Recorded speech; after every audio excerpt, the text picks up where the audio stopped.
Welcome to This Explainer. Today, we're taking what is arguably the greatest achievement in human history and turning it into a high-stakes survival story. We're going to unpack the actual, factual truth behind the Apollo 11 moon landing. We usually think of this event as a flawless victory lap for humanity, a moment where literally everything went perfectly right. But the reality? Well, based on our sources, it paints a completely different picture. It was a perilous journey, teetering on the absolute edge of disaster at almost every single turn. But before we get into all those soaring triumphs, how exactly did a broken switch and, of all things, a simple ballpoint pen nearly trap two astronauts in space forever? Keep that question in the back of your mind. The answer involves one of the most brilliant, high-pressure, improvised fixes in the entire history of exploration. But to really grasp how we even got to that desperate moment, we need to understand the immense, crushing pressure that launched this mission in the first place. Which brings us to Section 1, the Cold War space race. Back in 1961, President John F. Kennedy completely threw down the gauntlet. He famously declared that we choose to go to the moon not because it is easy, but because it is hard.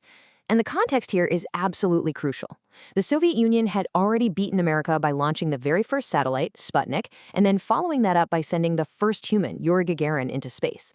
Kennedy basically realized that the only way to leapfrog the Soviets and claim ultimate technological supremacy was to aim for something that seemed absolutely impossible. So, to meet that crazy end-of-decade deadline, NASA had to move at a frantic and honestly sometimes tragic pace. Armed with a massive $9 billion injection, they kicked off a relentless schedule of testing. And remember, we're talking about an era way before smartphones, the internet, or even basic GPS. But this incredible speed came at a devastating cost. In 1967, a horrific cabin fire during a ground test tragically took the lives of 3 Apollo 1 astronauts. Yet, driven by that presidential mandate, NASA had to rally. They pushed through, conducting a string of test missions every few months until, finally, Apollo 11 launched in July of 1969. Okay, let's move into Section 2, a mission of near disasters. Picture this. You're descending toward the moon, relying entirely on early, rudimentary computing technology, when suddenly your overloaded guidance computer starts flashing completely unknown 1201 and 1202 error alarms. No joke, neither Neil Armstrong nor Buzz Aldrin actually knew what these codes meant. Down on Earth, Mission Control had to frantically deduce that the computer's processing system was overloading. Thankfully, it was brilliantly designed to prioritize essential landing functions. But still, the alarms forced Armstrong to take manual control at just 150 meters above the lunar surface, mostly because the automated system was literally steering them right into a field of massive, dangerous boulders. And as Armstrong is dodging those massive boulders, frantically searching for a safe spot to touch down, Buzz Aldrin is reading out the fuel gauge. Guys, they were down to a heart-stopping 5% fuel. 5%! Mission Control actually had to initiate a 60-second and then a 30-second countdown. They had exactly 30 seconds to either land the thing or abort the mission entirely before they crashed. It was right at that absolute razor-thin limit that Armstrong finally radioed, "The Eagle has landed." The risk of death during all of this was so incredibly high that back on Earth, President Richard Nixon actually had a haunting contingency speech already prepared. It read, "Fate has ordained that the men who went to the moon to explore in peace will stay on the moon to rest in peace." That was ready to be broadcast to the entire world, just in case the astronauts were stranded with absolutely no hope of rescue. And the crazy part? They very nearly were stranded, all because of a tiny, seemingly insignificant accident. Because you see, the danger didn't just magically stop once they landed. Actually getting off the moon required a serious MacGyver-level fix. Here's what happened. When Armstrong was squeezing out of the tiny lunar module hatch in his bulky spacesuit, his backpack accidentally smashed into a crucial panel, snapping off the ascent engine arming switch. Without this specific switch, there was no way to ignite the engine to leave the moon. None. When they discovered this, Buzz Aldrin knew he had to somehow bridge the broken electrical circuit without electrocuting himself. So he grabbed a simple, non-conductive felt-tipped ballpoint pen and literally jammed it right into the mechanism. And it worked. It successfully reignited the engine. A tiny plastic pen literally saved their lives. But, and I can't believe I'm saying this, the danger still wasn't over. On their way back to Earth, they faced yet another massive crisis. Right before re-entering our atmosphere, they needed to eject the service module. Normally, thrusters would fire to push this discarded chunk of metal safely away, but the thrusters failed. So Armstrong, Aldrin, and Michael Collins had to sit there helplessly inside the command module, just watching out the window as explosive debris from the discarded module broke apart in the atmosphere and narrowly, and I mean narrowly, missed the returning capsule. Wow. All right, let's shift gears and dive into Section 3, Debunking Moon Conspiracies. So the overarching conspiracy claim is always that America faked the whole thing just to win the space race. But let's think about that. If it was just some big Hollywood trick, why did the Soviet Union, who was America's fiercest rival at the time, officially acknowledge it? They actually recorded the landing as historical fact, cementing it as a defining event of the space age in the third edition of their very own National Great Soviet Encyclopedia, which was published in the 1970s. Why would they admit defeat if it was a hoax? Or take the famous fluttering flag on a supposedly windless moon. People love to bring this one up.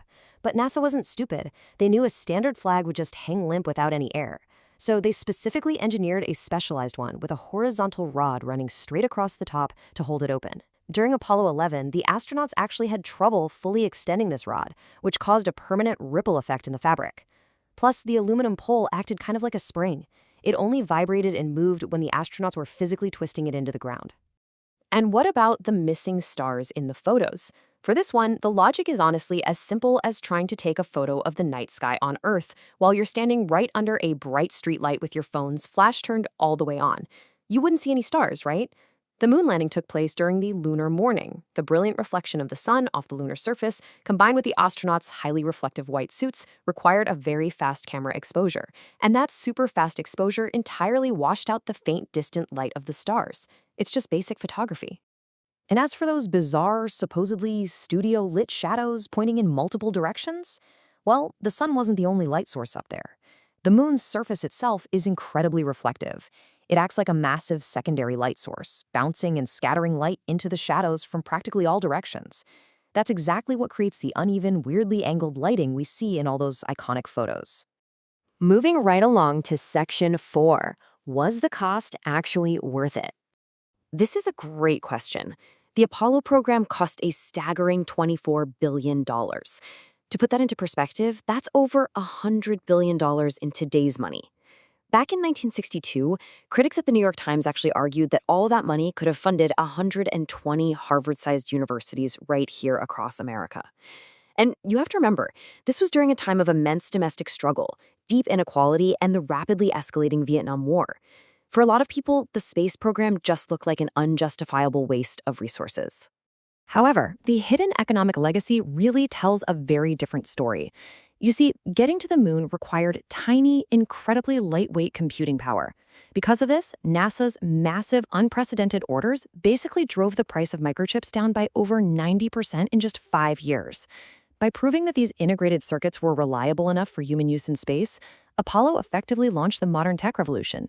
Literally, the device you're using to listen to this explainer right now exists in large part because of that exact investment. Which brings us to our final part, Section 5, Returning to the Moon. 1972. That was the very last year humans ever set foot on the moon during the Apollo 17 mission. Once the Cold War space race was definitively won, the general public largely just lost interest. Facing mounting domestic crises and astronomical costs that were just too hard to swallow, politicians simply could no longer justify the budget. And just like that, the Apollo program was permanently grounded. But it looks like the 50-year drought is finally ending. NASA's brand new Artemis program is actively planning to send humanity back to the lunar surface around 2025 or 2026. And what's really cool is that this time, the mission is designed to be truly inclusive. They are planning to land the first woman and the first person of color on the moon, and they're aiming for actual long-term exploration rather than just a quick touch-and-go visit. So, as we wrap up this explainer, I want to leave you with a thought. When humans finally do return to the moon, walking around on the surface, beaming back gorgeous 4K high-definition video, will we finally put an end to all those old conspiracies? Or will we just invent entirely new mysteries? Thank you so much for exploring the incredible truth of Apollo with me today, and as always, keep questioning what you see.